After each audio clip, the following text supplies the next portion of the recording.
For the question and answer, I think I put it into two sections. The first section, we ask 3 questions.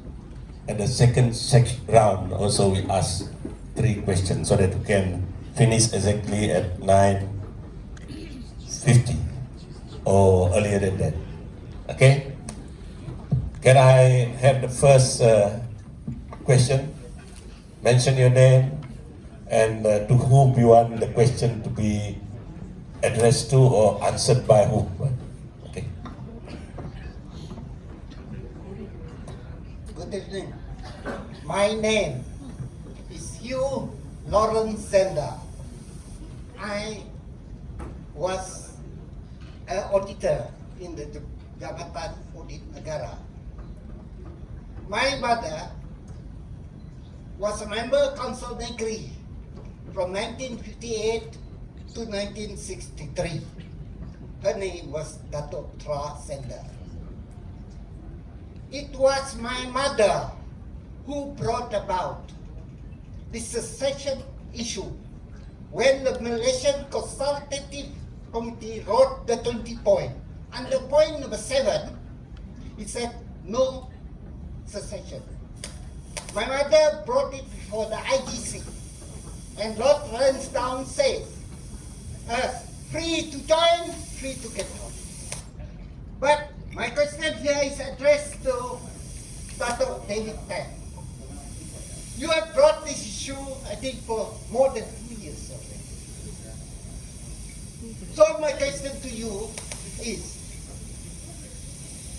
did you or have you brought this to the attention of your former party, the Sarawak United People Party, to bring the matter before the State Cabinet for Abang Johari to decide whether it's worthwhile? Now, if Abang Johari and majority of the cabinet member, as one did say, of course, you should not wait but bring your party out. Do not be like crybaby. The one you lost the election like before, suddenly you say, when we're Brazil National, we cannot say, cannot talk. We are outvoted all the time. So I don't want this to happen again before the state election. Bring this matter before Abang Johari. Let him decide. And you also decide whether to stay or to get out. Thank you.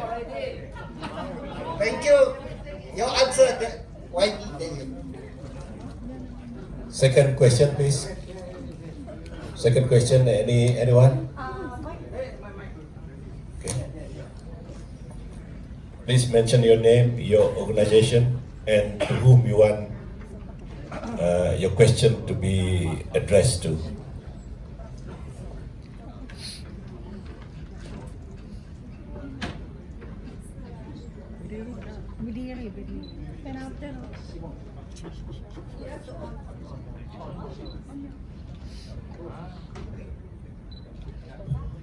Hello.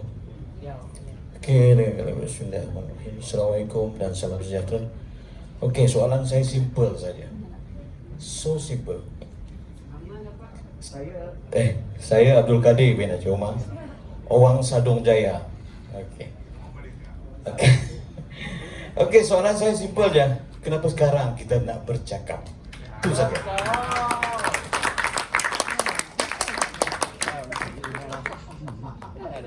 Sedar ISA Pak.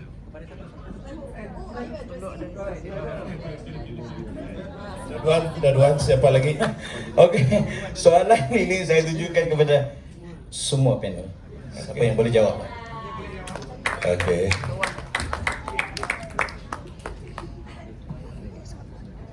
Siapa lagi nak tanya soalan? Hello. Okay, last one for the first section. Okay, my name is Freddy from Lundu. My question going to be for YB Tan Sri Dato' Wan Junaidi. I have some narratives for you to hear first, then I'm going to give you a question. According to international law experts and according to the advisory opinion of the United Nations International Court of Justice, which has 15 world top judges, in the Chagos Island case brought up by Mauritius against UK, in which it was the opinion of the International Court of Justice delivered on 25th February 2019 that Mauritius could not, being a colony of UK, had equal capacity to enter an agreement with UK to detach Chagos Island from Mauritius. The question one is, given this advisory opinion delivered on 25 February 2019 by the United Nations International Court of Justice, do you consider Malaysian Agreement 1963 signed between UK, Malaya, Singapore, Sabah and Sarawak a valid agreement when it was clear that, except for Malaya, it was known that Singapore, Sabah and Sarawak were colonized of Britain when the Malaysia Agreement 1963 was signed?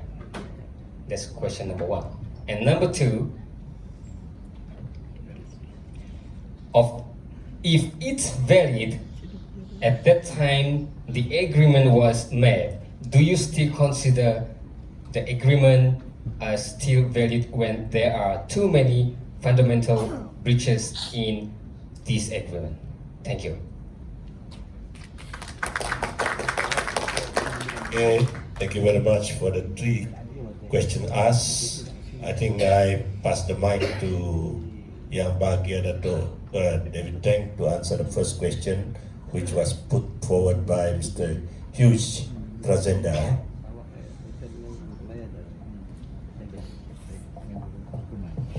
Hello? Yeah. I think there are two relevant questions here. I will take that from the gentleman first. Everything has its times.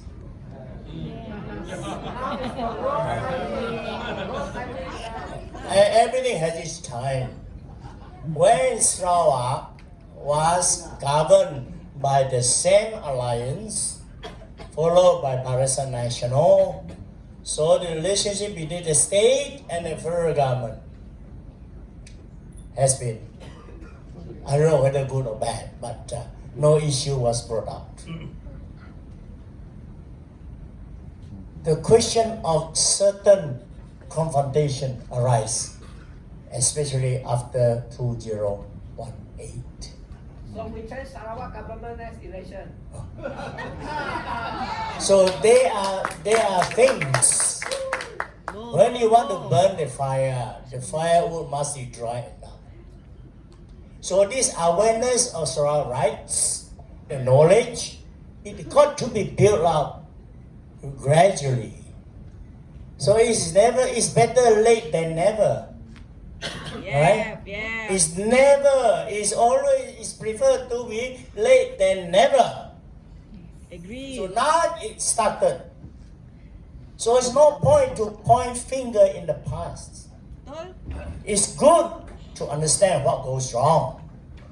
But you cannot dwell because you blame so and so, so and so, it doesn't help.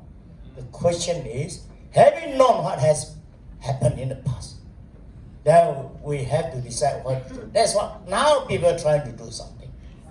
Now, let's be frank to the federal government. That is also fair to the state. When you point finger at one finger, you always have three fingers against yourself. True. Right? Right. So, we are retired. We have to be as neutral, as factual, as broad-minded as possible. It's so easy to move the emotion. Very easy. Now, I give you an example. Just now, we feel very sorry. Why West Malaysia have 65% of the MP? Why 2013 they increased to up to 75? You know why? Because under the MA63, it was agreed that the quota of the MP allocation to West Malaya, Sabah, Sarawak, and Singapore in 1963 shall remain only for a period of 7 years. At the lapse of the 7 years, the whole delineation will be entrusted to Election Commission. Right? That is what we all agree. You like it or don't like it, doesn't matter. That has been agreed. That is when the delineation comes. I don't know whose fault. Anyway, it was agreed. So they have 75%. You tell me who to blame. Are we also to blame? Are we? Because we also agreed to that particular part of agreements. Right? It is agreed. If we want to use the agreement to get back what we want, but at the same time, you got to take it as borong, you know what I mean? You got to take every part of the contract. You cannot pick out one in my favor. Discard those which are not in our favor. So now timing is right. Federal government was not very strong. The sentiment, the awareness of Sarawak is getting stronger. So this is a good time to put our heads together, do it properly, legally, with the minimum damages. With the minimum damages. Now that is what, why yesterday? Why today? Why not yesterday? The next question is, our chief minister has said just a few days ago, during the 16th of September, he represents Sarawak, he represents our people here. He said we stay within who? Within Malaysia. That is the stand of the state government. Right? Now you tell me, you get someone in the cabinet. This is a collective decision in the cabinet. I'm no more there. I might have asked my colleague, try to bring the issue out in the cabinet. But that is the situation now. The chief minister has already made it very clear. 16th of September, do you hear that? Yes. So no exit. No, this is a matter of opinion. You could have the leaders who believe in this. You could have other people who believe otherwise. This is what the beauty of democracy is. We agree to disagree, correct? Yes. So those who disagree, go and convince our Sarawak people, convince political party. In the coming election, some political parties say we stay, we try to get the restoration of the MSC3. Some people will say we go for exit. Some people say we go for referendum. Have the law, general law of referendum. I'm not talking about specific, please. You have to be very clear. Other speakers talk about specific referendum. Exit, independent, out. That is specific. I'm talking about general. We are not all the time talking about independence. There are some other things in our life that is also equally important for Sarawak. Don't you think so? Apart from independence. Don't you think there are other more about our economics, our human relation, our racial harmony, how to bring out the country together? Please, get your head. Not 99% politics. There are other things important in life. Right? Unfortunately, this is a forum. I thought this forum is for the general welfare of the Sarawak. Somehow it don't go into politics. Nothing wrong with politics. But I mean, you must apportion it properly. Okay, Dato'. Right? Okay. Can we go to I get a bit. Can we go to the Okay. next question? I think we move to question number 3 for Yang Muhammad Dato' to answer. Dato' Wan Junadi to answer. Question number 3 regarding the validity of MA63 and is it still valid? Yeah, okay. I would like to touch also on the question by Sadong Guy just now. It's very important to understand this. Our security laws were only repealed in 2009. Yes. It was only when it was repealed 2009 and it only became effective being repealed completely by around July or August.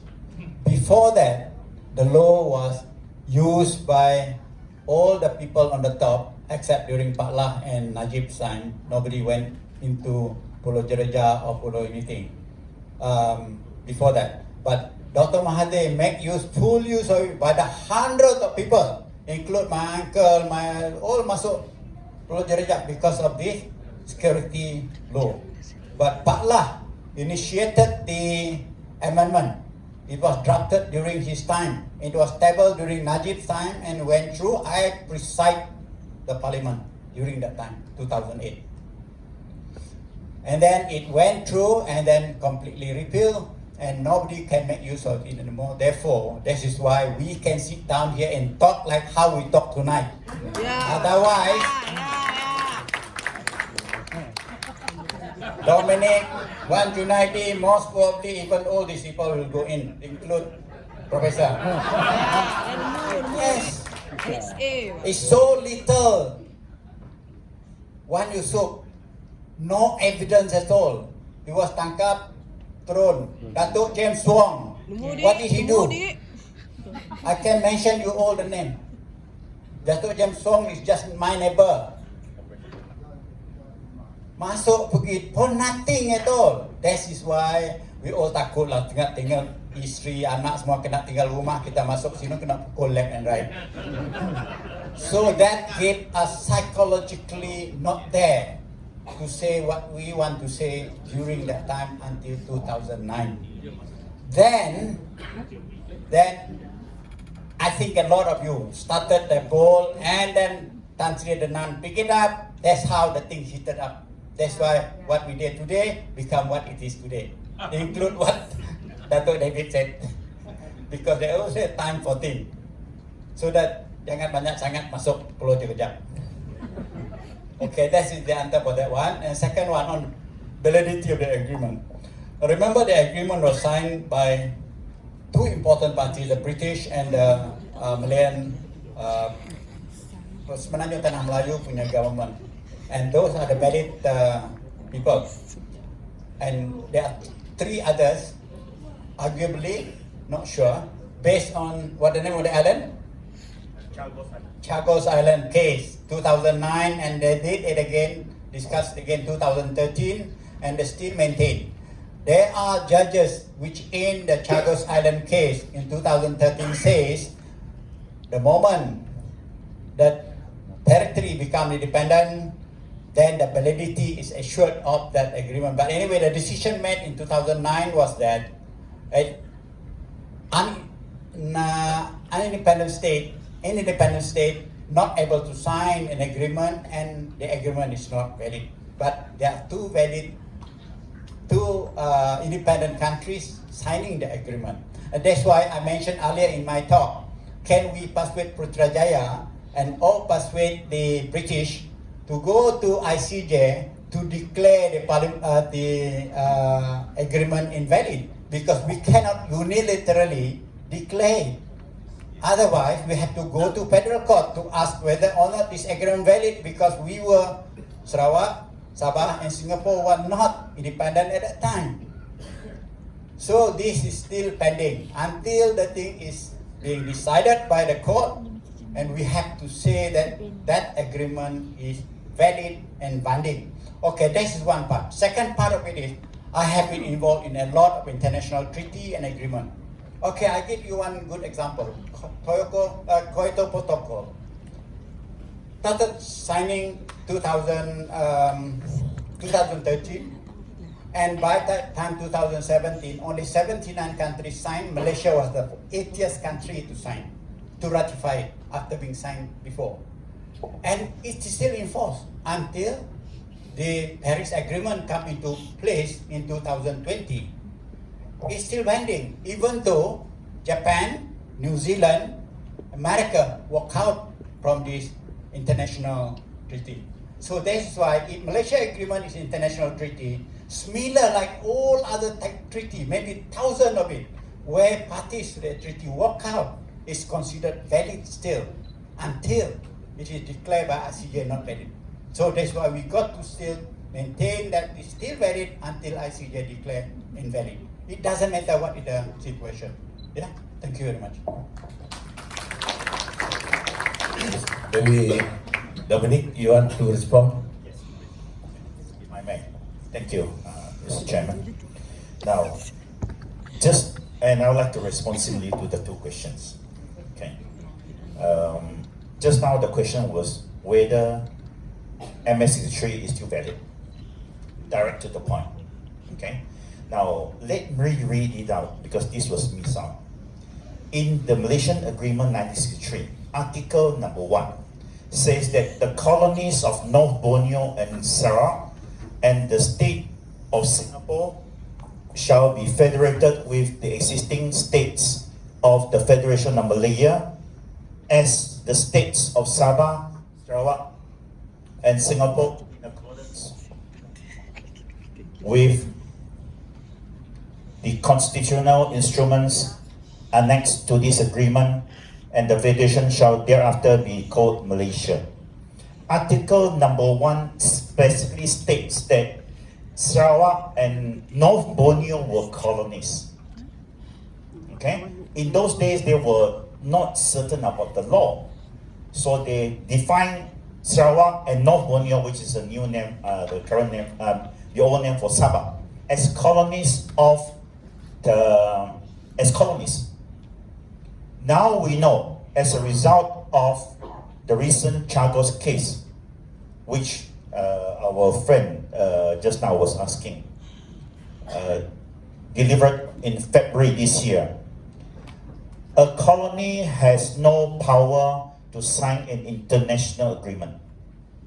Okay, that is the point. So in the circumstances of the Chagos case, the Malaysia agreement is therefore now and void, because the colonies of North Borneo, Sarawak, and Singapore had no authority to sign the Malaysia agreement. So that is the first point. Now, the Chagos Islands case, in a nutshell, is related to the colony of Mauritius. When England wanted to decolonize, grant independence to Mauritius, it did not do so to their part, which is the Chagos Islands. Because the Chagos Islands, Britain wanted to rent it to the United States for a military base. So the Chagosians, the island of Chagos itself, was taken away from Mauritius. And only Mauritius was granted independence, whereas the Chagos Islands was not. And the Chagosians, who were the people who are from Chagos Islands, were forcibly evicted from Chagos Islands in order to have the United States rent that island for a naval base. After 50 over years, finally, justice is coming to the Chagosian Islands. And the United Kingdom has recently passed a resolution where over 100 plus nations have condemned the United Kingdom and the United States of America and are asking them to honor the decision of the Chagos Islands. That means, in other words, to give the Chagos Islands back to Mauritius. Now, about why now? The answer is very simple. Do you remember what happened in the year 1966? It's shortly after the formation of Malaysia. 65, Singapore left. 66, an emergency was declared in order to topple the Chief Minister of Malaysia, of Sarawak, Stephen Kalongingkang, because at that time he was already starting to feel that it was not right for Sarawak to remain in Malaysia because a lot of what was promised in Malaysia agreement and promised by Tunku Abdul Rahman was not being carried out. So an emergency was declared. Further, in 1969, another emergency was also declared because of the May 13 riots. And both these emergency orders were only lifted in the year 2011. So the simple answer to that question, why now? Why not earlier? Was because in those days, if you do anything, you will be caught, arrested, like Jeffrey Kintingang was arrested, like Dato' James Wong was arrested. I know, but you go to jail first. Isn't it? Now, okay. It is easy to say. To rebuild our country, so don't do it. Okay. Now, this is important. What is important now is that finally, after over 50 years, finally the climate has changed. Now, I'm the president of a society called SAPA, Sarawak Association for People's Aspiration. We were registered in 2013. And when we started organizing seminars just to discuss MA 63, we only organized a few seminars, and SAPA was declared an illegal society. Our registration was cancelled. We were deemed a threat to the national security of Malaysia. This is as recent as 2013. So to say, okay, I have to be different because I don't come from the background of our two datos here. But I do come from a background I think is perhaps less with that political baggage that they have. Now, we also were deregistered when we just talked about Malaysia agreement. Nowadays, it's only now we are allowed that freedom to talk about it. And for that, I must thank, and I do this sincerely, thank the present Pakatan Harapan government for having a newer Malaysia where freedom is better. Okay? After saying all that, it is about time that Sarawakians start asking, why are we being taken for a ride? Why are we still the 12th and 13th states of the Federation of Malaya, renamed Federation of Malaysia? Why are we still begging for our oil royalty to be increased from 5% to 20%? Why are we still begging? Even though it's in the manifesto, I'm sorry if I sound a bit political, but I am now apolitical. It's in the Pakata's manifesto. Now they're saying we have no money. So that's why we cannot pay you the 20%. I also remember another speech talking about 50% of our taxes. No money means no talk. No money means Sarawak cannot get what belongs to Sarawak. I'm not talking about anything else. As a Sarawakian, I feel like every one of you. We are now propping up the federal government. If not for our oil and gas, the federal government will simply collapse. We are not at fault. We did not spend all those billions that have been taken away, the billions that have been abused. Why is why are Sarawakians still made to pay for the mistakes of the past government? We are innocent. We are innocent. We have done nothing wrong. That is why now a lot of Sarawakians feel the rising anger. We have been in Malaysia for 56 years now. and what has happened to Sarawak? I just need to make one simple comparison. Look at Singapore. Look at Brunei. Singapore had nothing. No oil, no land, except its Singaporeans. Brunei had no land, only oil. Right? And Sarawak had land, had oil, had gas, and the most beautiful race of all, Sarawakians. And now, 56 years later, we are the poorest in Malaysia and poorer than Singapore and Brunei. Is that fair? Is that fair? I'm asking you. Exactly. I'm not blaming anybody now. What I'm saying basically is that let us think as Sarawakians.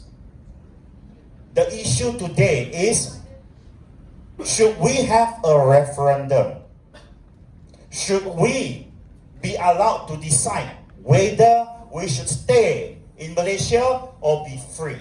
I think that is a very important, legitimate question right now. Now, let me also respond to the problems that were raised by two of our panel speakers. They say that according to the Constitution of Malaysia, the Constitution is supreme. So no law can be passed that is against it. Okay, I'm a lawyer. I'm going to show you something which a lot of people seem to have missed. Now, first of all, I'll read Article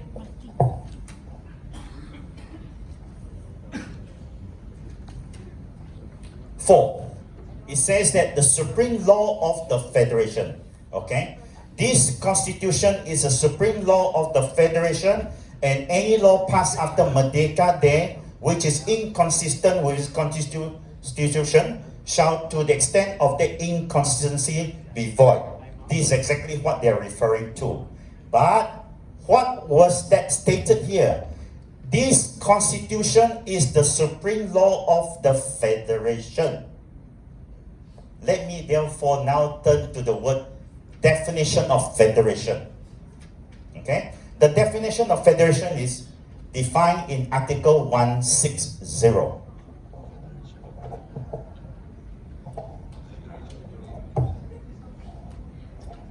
I'm sorry, this is a very small book.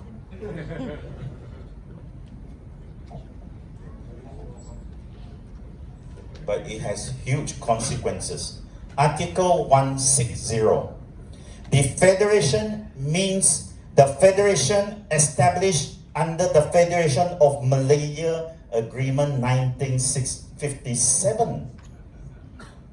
So this constitution is only supreme to the states of the Federation of Malaya. It does not involve Sarawak and Sabah. So what are we afraid of? So whatever we do, if we do it in Sarawak through the Dewan Undangan Negeri, it is not against the Federation Constitution of the Federation of Malaya or Malaysia for that event. So whatever we do, that's why I'm coming back to my main point, which is the Dewan Undangan Negeri of Sarawak, which is the Parliament of Sarawak, has the power and authority to pass a Sarawak Independence Ordinance or Independence Act. Full authority. Is that good enough? So let us not waste our time worrying about whether we get the support of the rest of the members of parliament in Malaya. They are not going to support us. Just to check, who do you think should pass now, taking into consideration that GPS is forming the government? Exactly. Now,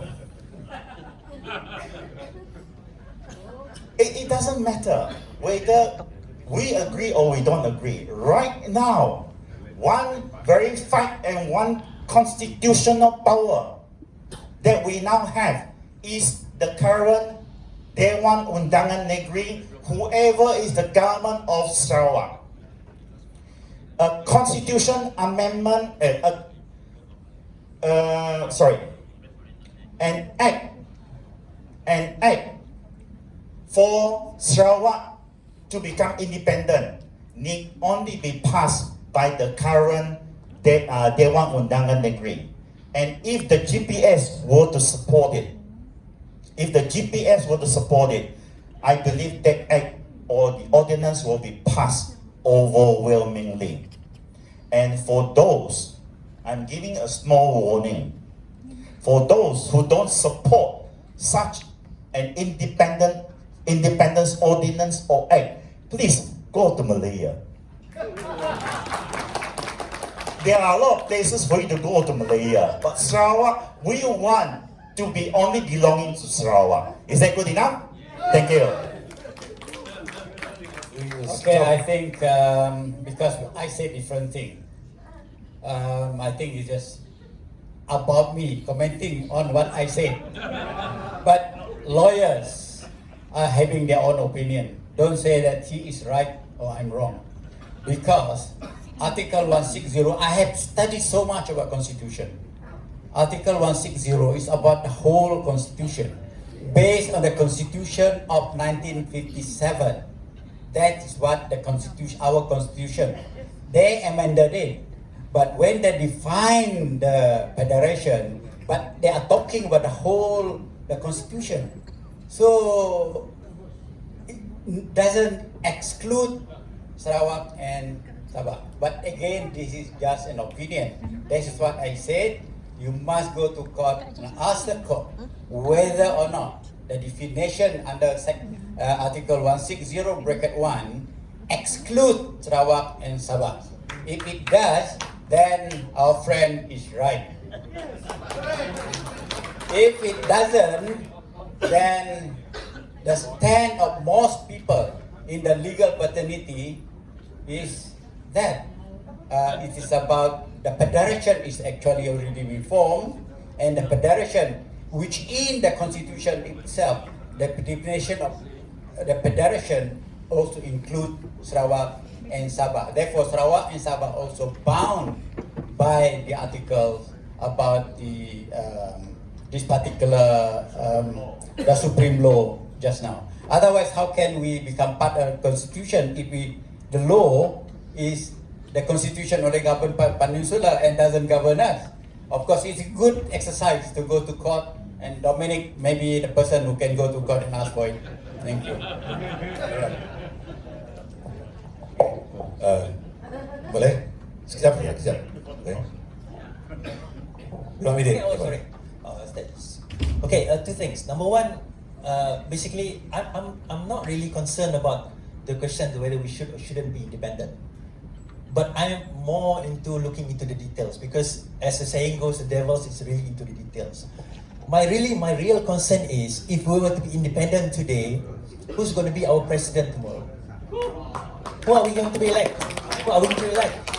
That is actually the biggest question that we need to ask. Before we present the case whether we should or shouldn't be independent, we should go into the details of things like security, for example, economics, for example. What are the plans if we were to be independent? Who will be the leaders? What will be the constitutions? Those are the things. Those are the questions I always ask.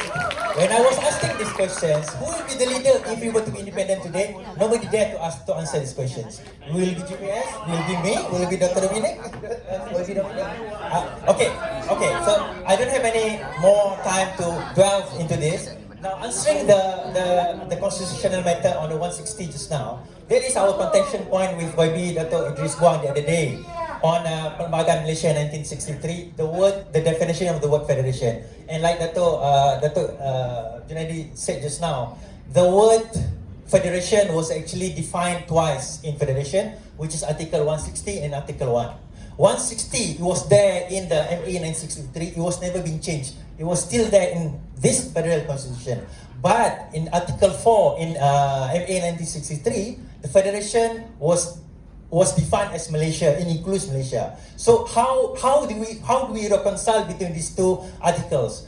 Well, it says, it was stated by the professor, I can't remember the name of the professor. 160 is basically specifically mentioning the formation, the federation before 1963, whereas Article 1.2 was referring to federation after 1963. It is more general and encompassing the whole states, including Sabah, Sarawak, and Tanah Melayu. So that's how we look at articles, which seems to be contradicting, but it is still there. If it is contradicting without solutions to it, I think for the past 60 years, we should ask these questions in court, and somebody should have asked it. And I think that just now you already said that I think you should go to court and really ask these questions. What is the real definition of federation, and whether Article 160 is null and void because it contradicts Article 1. Okay, so thank you. Okay, answering to the question posed by Mr. Omar just now, why now? Why now? Kenapa tidak sebelum ini? Okay, wait first. Previously, this is the facts. Okay, this is the facts that everyone needs to know. Why now? Why not before?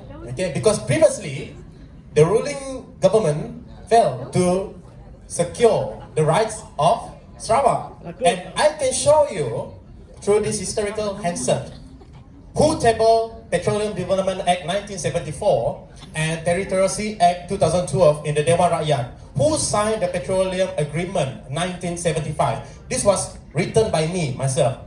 I released a statement before, and then this is one of my record.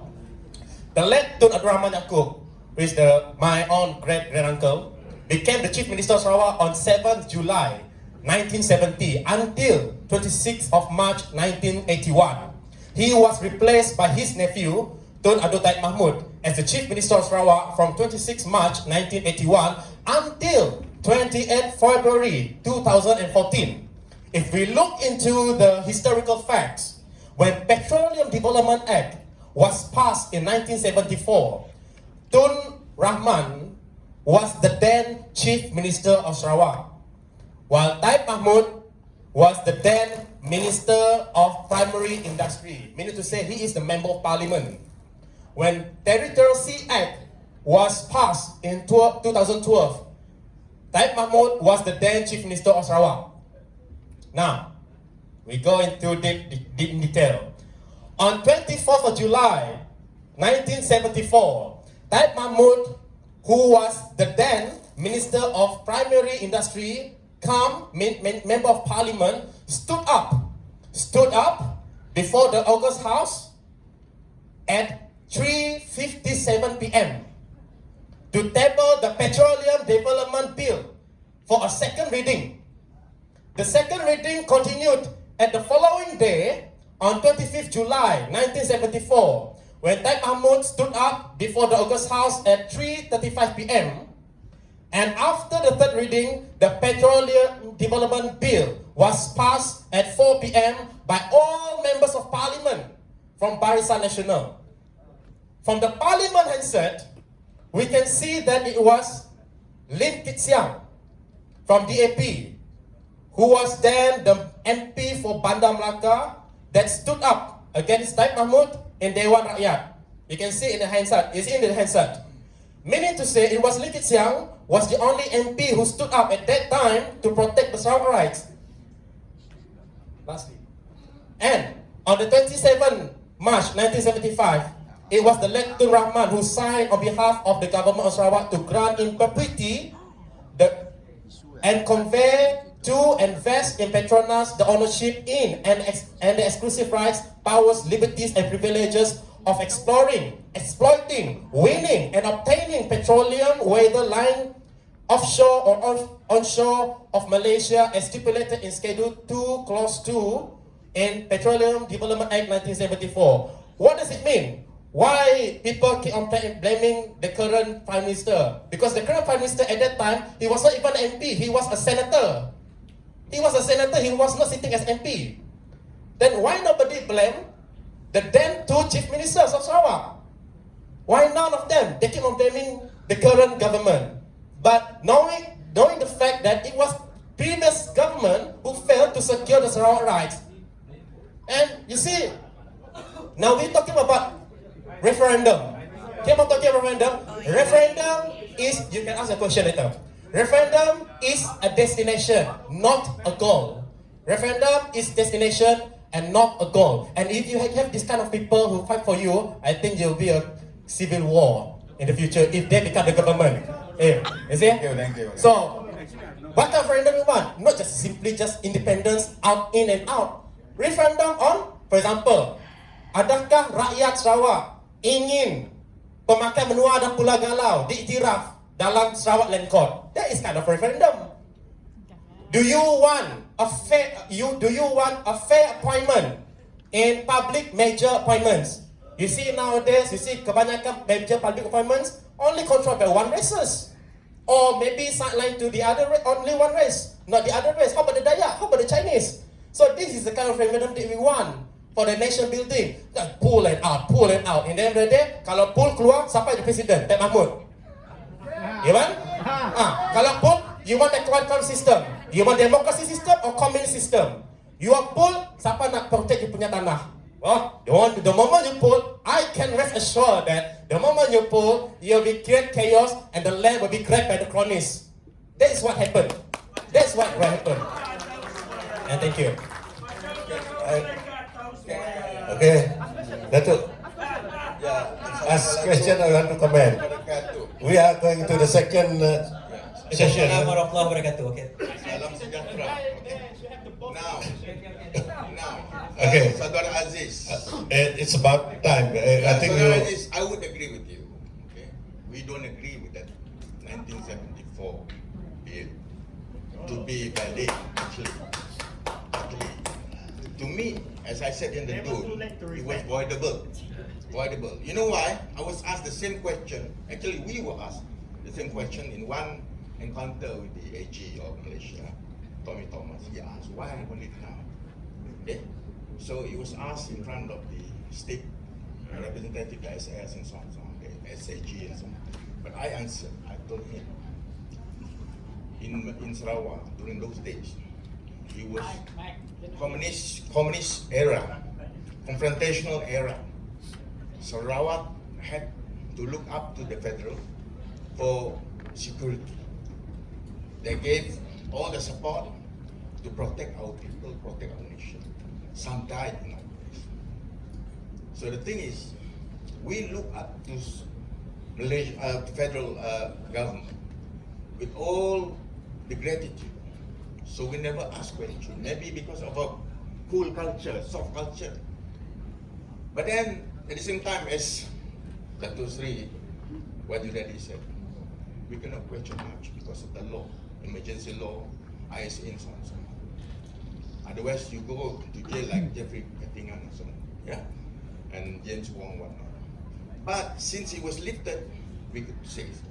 Now, there are so many things that we brought to the federal side. I'm in the consultative committee as well as the technical committee of MBKS.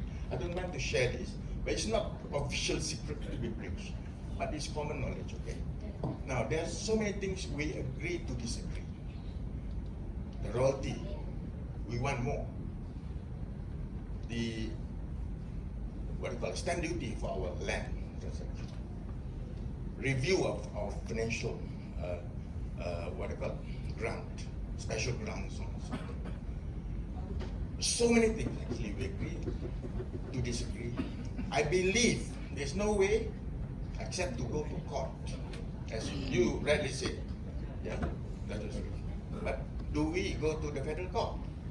There is one avenue, but some people would not be comfortable about it. Now the state government is open to all this, but we have our deadline. Come October, we know what we're supposed to do. I don't say anything. That will be the decision of the people. But the thing is, Can you Chagos wrap up Island. what you, Yeah, because we are about to close? Chagos Island, the facts is the reverse of what Malaysia is all about. You will check on it. It's the reverse. Can you, Yeah, what I'm saying is, please check your facts on because Chagos Island first. the organizer has signaled to me that we are about to close the session. No, I'm not attacking anybody. No, I know. Before we go, I think this is a food for thought for everybody. But take me not just in I need 1 minute. No, the thing is, we can go to the UN through or via the UN Security Council, just like the Chagos case. There, we refer it to the ICJ. Because without that, we don't have proper security. As when they said, we don't have the police, we don't have any what do you call it, protection, whatever, if there's any transition. So I think you have to review the Chagos case. It's the reverse, actually. It's the reverse. Ours is okay. Have you checked the Vienna Convention? What do you call it? Vienna Convention Treaty of Vienna, 1969, May 1969. Now, Sarawak and Sabah, as a contracting party, has a right to enter this. So we still have some hope to go to ICJ. By committing UK or even us Singapore to bring it to the UN via the what do you call it, UN Security Council. This is just my opinion. Okay, thank you, Dato. Agree to disagree. Thank you, Dato. Thank you. I think I think my name is Wilfred, and Okay. I have just a comment to make. I think the public here needs to understand that SUPP was formed in 1959, and from the date of its formation, we were the only party that actually fought for the independence of Sarawak. And along the way, some things might have gone a little bit not in accordance to plan. But the focus, fighting for Sarawakians, that is still the very much the main focus of SUPP, the party I'm with. And since my friend there has been talking about referendum, would he agree for a referendum? Would he agree for a referendum that political parties who make promises in their manifesto, and assuming those promises are not fulfilled within a certain period of time, they automatically lose their seats in parliament, and they automatically lose the right to represent the constituency that they come from. So I think we should have that kind of referendum to make sure that politicians sorry. do I not think we lie, are and political parties do not deviating lie from the their original manifesto. Thank you. objective. I still connected to referendum, whereby I know. referendum should be done Because to here deprive it says politicians that who lie. we are not supposed to talk something on politics. I cannot understand your question. I use my authority as chairman to end the session and I pass it to the organizing MC. Thank you. Mr. Chairman, No. I want to ask a We have finished the time. relevant question on No. I'm not going to detain. Okay. Just one question. I want to address this question. The Dato David Tang said we can create. My name is Sylvester Ajasuba. Dato David Tang said we can create referendum ordinance through the DUN. My question is, does this ordinance ultra virus of the Constitution? He said we can create a referendum ordinance through the DUN. He come back.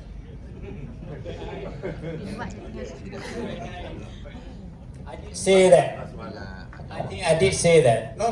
That's what David Tang said. No. I said that exactly the same thing. Under Article 77, there is a residual power under the Constitution. Whatever it is not in the list, federal list, concurrent list, and the state list, the state has the residual power. We can create the constitution, the referendum ordinance. But the question is whether the federal Putrajaya is bound by it, because the constitution also limited the law done by the state into which in the border of the state alone. That is what I said earlier on. So my contention that it is ultra virus of the federal constitution, therefore it is null and void. No, it is not. It's not, because we didn't say that it's the one, but we can do the law for Sarawak alone. But the federal may not recognize the referendum that we do. This is what I'm talking about. I get it. Because we cannot tie federal, we cannot ban federal using our law. All right. I think it's loud and clear. Can we just finish up? I'm very hungry. You know, I came here at 6 o'clock. So I surrender the session to the MC. Thank you. And thank you so much for all our beautiful speakers, our beautiful audience. We are all Sarawakians at the end of the day. And we want to give back